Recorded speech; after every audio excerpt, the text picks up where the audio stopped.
জেলার প্রতীক ১৪ গ্রামের ভবিষ্যৎ জননন্দিত এমপি জনাব কামরুল হুদা সাহেব ওনার মূল্যবান বক্তব্য রাখবেন।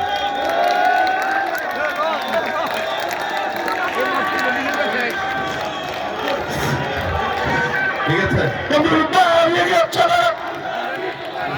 আমরা চিন্তার সাথে চট্টগ্রামের মাঠে গুণাগতের মাঠে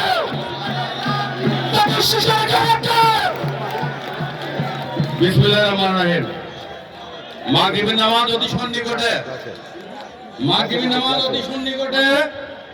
আমি চাইবো, আমি আশা করব, আমি যেহেতু গুণবতী এসছি, আপনারা এখানে সমবেত হয়েছেন, আমি আপনাদের উদ্দেশ্যে দু চারটি কথা বলবো। আমাকে সুযোগটা করে দেবেন। অনেক ছাত্রদল যুবদলের ভাইরা আছে, অযথা মিছিল ধরেন। সবাইকে আগে আমি সাবধান করে দিচ্ছি, মিছিল করে কালো ক্ষেপণ করবেন না প্লিজ। ধন্যবাদ। আজকে 16 ডিসেম্বর বিজয়ের মাস। আজকে বাংলাদেশের 53তম বিজয়ের মাসে গুণবতী ইউনিয়ন বাংলাদেশ জাতীয়তাবাদী দল কর্তৃক আয়োজিত আজকের এই বিশাল সমাবেশের আমার সম্মানিত সভাপতি, আমার সাথে উপস্থিত রয়েছেন চৌদ্দগ্রাম উপজেলার বিএনপির বিভিন্ন স্তরের নেতৃবৃন্দ, ছাত্রদল, যুবদল, স্বেচ্ছাসেবক দল, কৃষক দল, শ্রমিক দল, মৎস্যজীবী দল, তাঁতি দল, মহিলা দলের নেতৃবৃন্দ আজকে এখানে উপস্থিত রয়েছেন। সম্মানিত উপস্থিতি, আমরা এতটা প্রত্যাশা করে নিয়ে এত লোক এখানে সমাবেত হতে পারবেন। বিএনপির ইতিহাসে দেশমাতা খালেদা জিয়া যখন এসেছিল তখন একটা সমাবেশ হয়েছিল, কত বছর আমি জানি না, আজকে এটা দ্বিতীয় সমাবেশ। এই সমাবেশ হচ্ছে আগামী দিনে যে নির্বাচন হবে, অন্তর্বর্তীকালীন সরকারের অধীনে নির্বাচন, দেশনায়ক তারেক রহমানের নেতৃত্বে বাংলাদেশ জাতীয়তাবাদী দল যে নির্বাচনে অংশগ্রহণ করবে, একটি অবাধ ও সুস্থ নির্বাচনের মাধ্যমে আমার নেতা দেশনায়ক তারেক রহমান সরকার গঠন করবেন। সেই বিজয় উৎসব আমরা অগ্রিম পালন করতে আজকে আমরা এখানে এসেছি। সংগ্রামী উপস্থিতি, এই অঞ্চলে নাকি বলে থাকে বিএনপি নাই।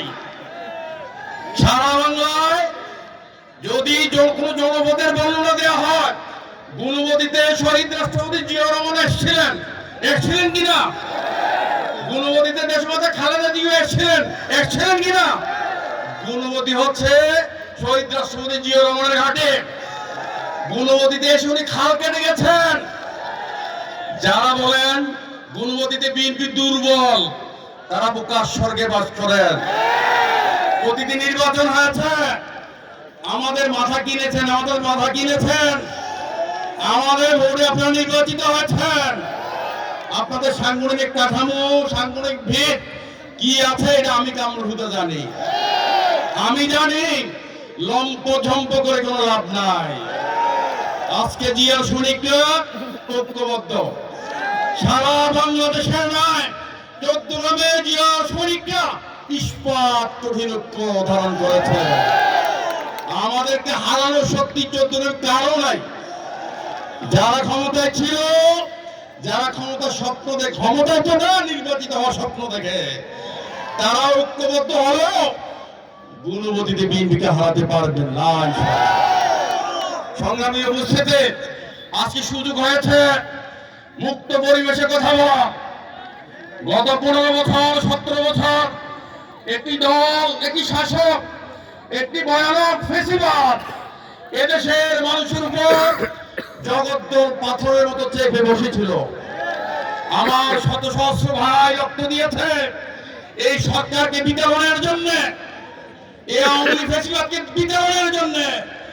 ইন্ডিয়ার এজেন্ট, ইন্ডিয়ার একটা অঙ্গরাজ্যের মুখ্যমন্ত্রীকে এদেশ থেকে বিতাড়িত করার জন্য আমাদের শত সহস্র ভাইয়ের বুকে গুলি চালিয়েছে, পাখির মতো গুলি করে হত্যা করেছে।